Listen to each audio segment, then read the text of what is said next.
What are some things that parents may not know that they can ask for? They may not know that they have that right to ask for these things. Yeah. The number one thing that I didn't know I could ask for if like so I'm going to talk to a parent who has an IEP in place for their child. You can ask for a meeting at any time for any reason. Hmm. So have calling an interim IEP meeting to talk about concerns, talk about maybe they're succeeding in something and we're like, whoa, they need more difficult goals. Let's stretch them a little bit more. Or they're falling further behind and they don't understand what's happening, or you're seeing another need.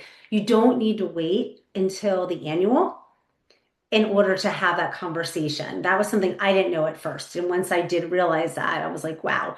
Another thing is don't feel rushed when you're in a meeting.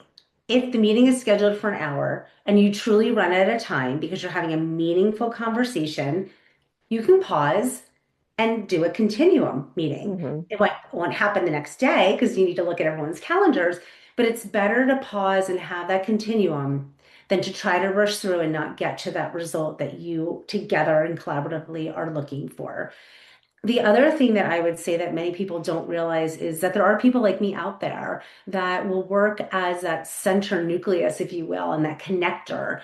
I often will have clients connect me with their outside service providers, and then I become their voice at the meeting. They maybe give me notes, and I just did this. I have a meeting on Friday, and myself and the parents met with the occupational therapist that sits outside of the school.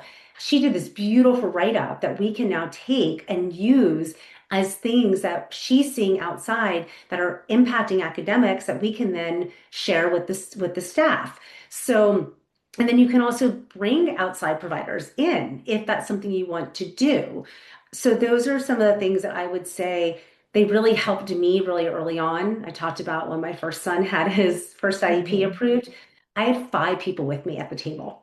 Hmm. I had our behavioral psychologist, I had our behavioralist, I had our OT, my speech and language slash social skills person. So they were all with me. And it was because everyone was able to speak to their area that we were able to collectively recognize everything that my child needed, not only to qualify, but to also create an appropriate IEP for his unique needs. Hmm. Yeah. I mean, there's a reason for the saying, it takes a village. And